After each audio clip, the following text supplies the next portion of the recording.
दोस्तों, मेरा नाम अजय है। मैंने अपनी भाभी को किस तरह आनंद कराया उसकी बात है।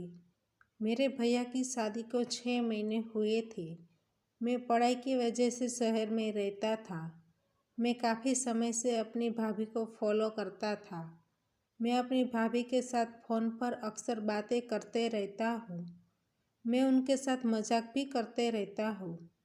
एक दिन मैंने भाभी को मजाक में बोला, भाभी, मुझे आपके साथ मस्ती करनी है। उसने कहा, आप यह क्या कह रहे हो? नहीं, यह नहीं हो सकता। यह कहकर उसने फ़ोन रख दिया। मैंने दूसरे दिन फिर से फ़ोन लगाया, लेकिन उसने कोई रिप्लाई नहीं दिया। इसलिए मैंने 2-3 बार फिर से फ़ोन किया। फिर जाकर उसने फ़ोन उठाया।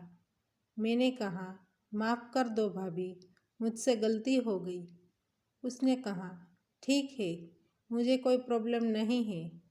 मैंने कहा, क्या मैं आपको एक बात बोल सकता हूँ? उसने कहा, हाँ बोलो।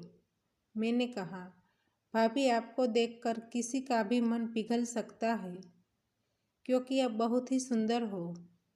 यह सुनकर भाभी हंसने लगी और बोले, मुझे कुछ समझ में नहीं आया। मैंने कहा, छोड़ो, आपको बुरा लग जाएगा। उसने कहा, नहीं, मुझे बुरा नहीं लगेगा, मुझे सुनना है।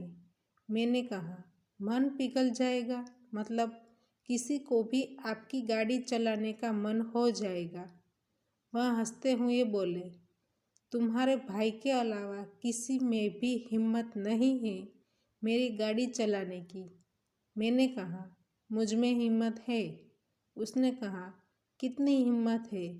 मैंने कहा, आप चाहे तो ट्राई कर सकते हैं। उसने कहा, यह संभव नहीं है, आप छूने की भी हिम्मत नहीं कर सकते। मैंने कहा, आप शर्त लगाकर देख लीजिए, मैं हारा तो आप जो कहोगे मैं वह करूँगा।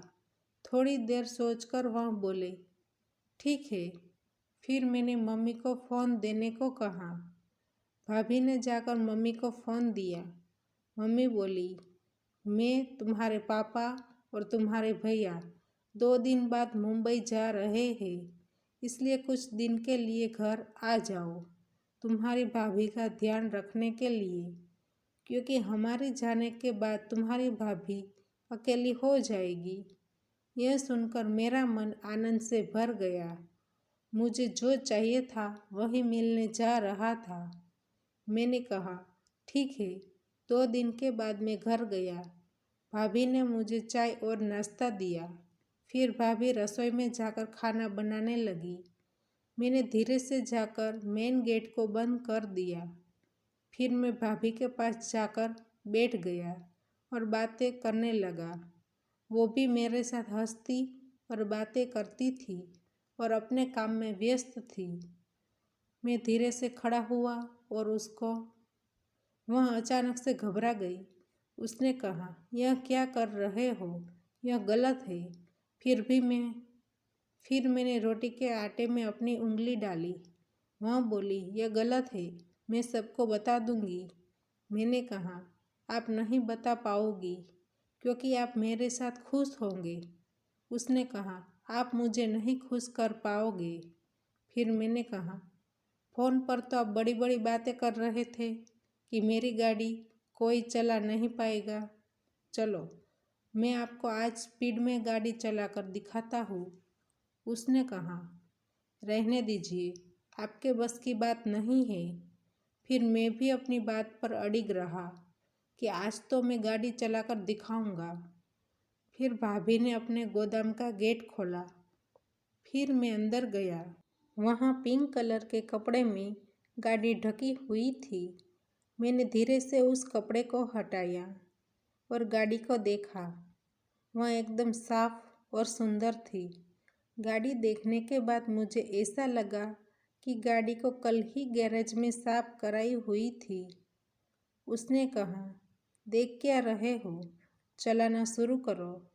फिर मैंने दोनों हाथों से गाड़ी का हैंडल पकड़ा। फिर मैं धीरे से उस पर बैठा। फिर गाड़ी स्टार्ट हो गई। फिर धीरे धीरे मैंने फुल स्पीड में गाड़ी चलाना शुरू कर दिया। फिर मैंने भाभी को पूछा, आपको डर तो नहीं लग रहा है? उसने कहा, नहीं, बिल्कुल नहीं। पहली बार मुझे कोई मिला है कि जो इतनी स्पीड में गाड़ी चलाता है। आपके भैया कभी इतनी स्पीड में गाड़ी नहीं चला पाए।